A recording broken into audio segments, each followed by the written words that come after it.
भक्तजनों, रामचरितमानस में जो प्रसंग है बालकांड में, अभी नवरात्रा का समय है और ऐसी स्थिति में अगर आपके परिवार में आप अपने बच्चों की शादी करना चाह रहे हैं और अगर शादी बच्चों की नहीं हो पा रही है तो आप अपनी बेटी से, लक्ष्मी से जाकर कहिए कि वो माता पार्वती के पास जाए, माँ अम्बा के पास जाए और जाकर के रामचरितमानस के बालकांड में जो लिखा है तुलसीदास जी ने, माँ के पास जाकर के वो सुनाए।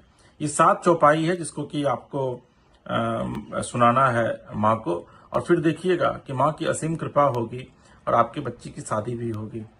जय जय गिरिवर राज किशोरी, जय महेश मुख चंद चकोरी, जय गज बदन सदानन माता, जगत जननी दामिनी दूति गाता।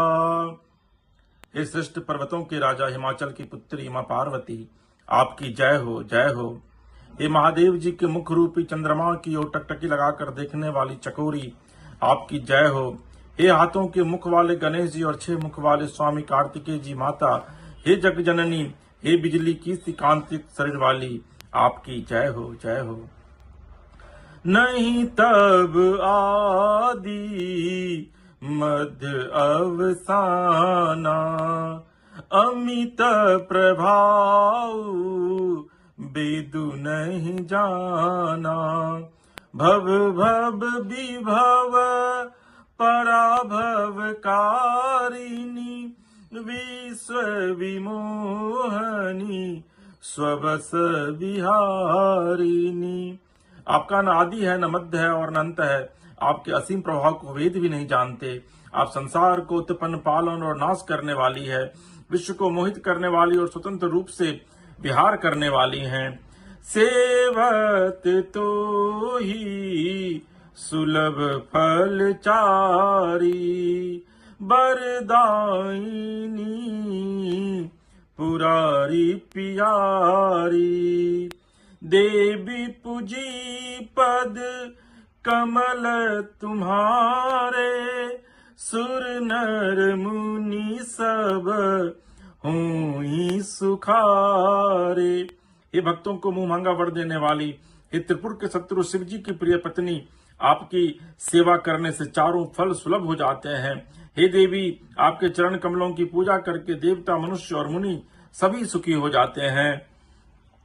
मोर मनोरथ जानहुनी के, बसहु सदाउर पुर सब ही के, किन्हें प्रगटन कारण ते ही, अस कही चरण गहे बदेही।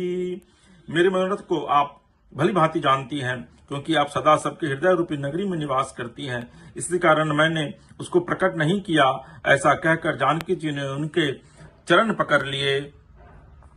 विनय प्रेम बस भई भवानी, खसी माल मूल मूरति मुस्कानी, सादर सिंह प्रसाद सिर धरेउ, बोली गौरी हर सुहिय भरेउ।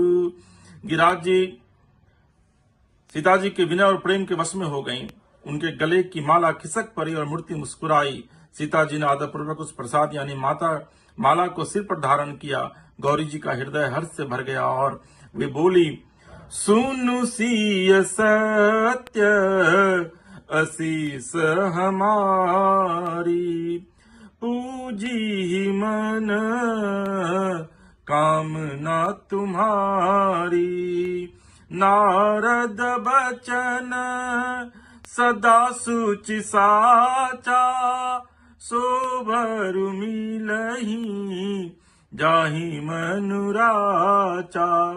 हे सीता, हमारी सच्ची आशीष सुनो, तुम्हारी मनः कामना पूरी होगी। नारद जी का वचन सदा पवित्र, संशय भ्रम आदि दोषों से रहित है और सत्य है, जिसमें तुम्हारा मन अनुरक्त हो गया है, वही वर तुमको मिलेगा। इसके बाद माँ कहती है, मनुजाहि राचेउ मिलहि सोबरु सहज सुंदर सावरो, करुणा निधान सुजान सीलु सनेहु जानत रावरो। एहि भांति गौरी असीस सुनिसिय सहित ही हर सियली, तुलसी भवानी ही पूज पुनि पुनि मुदित मन मंदिर चनिली।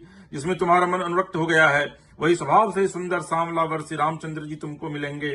वह दया का खजाना और सुजान सर्वज्ञ है, तुम्हारे सील और स्नेह को जानता है। इस प्रकार श्री गौरी जी का आशीर्वाद सुनकर जानकी जी समेत सब सखियां हृदय में हर्षित हुई।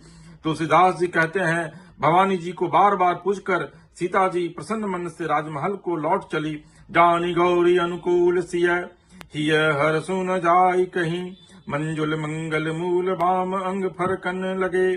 गौरी जी के अनुकूल जानकर सीता जी के हृदय को जो हर्ष हुआ वह कहा नहीं जा सकता।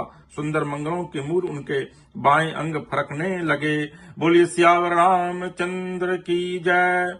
तो भक्तजनों, आप इस चौपाई को, इस छंद को पढ़ के देखिए। खास करके जो बच्चियां हैं, जो बेटियां हैं, जो लक्ष्मी है या फिर जो उनकी माताएं हैं, वो अपनी बेटी से कहें कि रामचरितमानस के बाल कांड की इन चौपाइयों को, इन छंद को, इन सोरठा को पढ़ें और फिर देखिएगा माँ सीता की तरह आपकी बच्ची को भी उनके लायक पति मिलेंगे। बोलिए सियावर रामचंद्र की जय।